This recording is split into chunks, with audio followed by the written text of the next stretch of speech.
വഖഫ് വിധിയുടെ ആദ്യ സന്തോഷം വഴിമാറുന്നത് കൂടുതൽ ആശങ്കയിലേക്ക്. നിയമത്തിന്റെ ചില ഭാഗങ്ങൾ സ്റ്റേ ചെയ്തെങ്കിലും വഖഫ് ബൈ യൂസർ എന്ന വ്യവസ്ഥ എടുത്തുകളഞ്ഞതിൽ സ്റ്റേ നൽകിയില്ല. കൃത്യമായ രേഖകൾ കൈവശമില്ലാത്തതിനാൽ രജിസ്ട്രേഷനിൽ ബുദ്ധിമുട്ട് നേരിടും. രജിസ്റ്റർ ചെയ്തില്ലെങ്കിൽ വഖഫായി തുടരാൻ കഴിയില്ലെന്നും നിയമവിദഗ്ധർ ചൂണ്ടിക്കാട്ടുന്നു.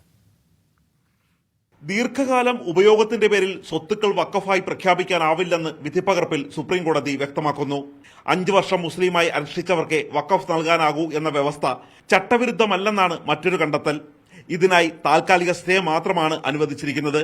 സംസ്ഥാന സർക്കാരുകൾക്ക് ചട്ടങ്ങൾ രൂപീകരിച്ച് ഇക്കാര്യം നിർവചിക്കാമെന്ന് കോടതി വ്യക്തമാക്കി.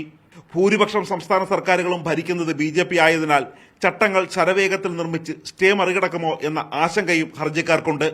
രജിസ്റ്റർ ചെയ്യാനായി കൃത്യമായ രേഖകൾ കൈവശമില്ലാത്തതിനാലാണ് പല വഖഫുകളുടെയും രജിസ്ട്രേഷൻ നീണ്ടുപോകുന്നത്. ഇളവ് നൽകാതെ സമയം മാത്രം നീട്ടി നൽകുന്നതുകൊണ്ട് പ്രത്യേകിച്ച് പ്രയോജനമില്ല.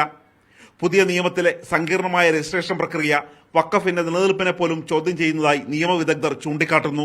പുതിയ ഭേദഗതി നിയമപ്രകാരം രജിസ്ട്രേഷന് ഡോക്യുമെന്റ് നിർബന്ധമായിരിക്കുന്നു.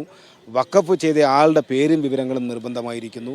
അപ്പോൾ അത്തരം വിവരങ്ങളും അത്തരം രേഖകളും ലഭ്യമല്ലാത്ത വഖഫുകൾ, ഇതുവരെയും രജിസ്റ്റർ ചെയ്തിട്ടില്ലാത്ത വഖഫുകൾ ഇനി രജിസ്റ്റർ ചെയ്യപ്പെടാൻ ബുദ്ധിമുട്ടായിരിക്കും. അപ്പോൾ അത്തരം വഖഫുകൾക്ക് മുകളിൽ ഇനി തർക്കമുണ്ടായാൽ ആ വഖഫുകളുടെ നിലനിൽപ്പ് ഒരു അപകടത്തിലായിരിക്കാനുള്ള സാധ്യതയുണ്ട്.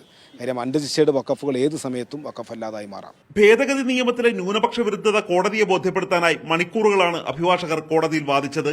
സിഖ് ഗുരുദ്വാരകളിലും തിരുപ്പതി ദേവസ്ഥാനത്തെ ഭരണസമിതിയിലുമെല്ലാം ഇതര മതസ്ഥരായ ഒരാളെ പോലും നിയോഗിച്ചിട്ടില്ല. ഇതേ മാതൃകയിൽ ഇസ്ലാം വിശ്വാസപ്രകാരമുള്ള വഖഫ് ബോർഡുകളിലും കൌൺസിലിലും പൂർണ്ണമായും മുസ്ലിങ്ങളെ നിയോഗിക്കണമെന്ന ആവശ്യവും കോടതി അംഗീകരിച്ചില്ല.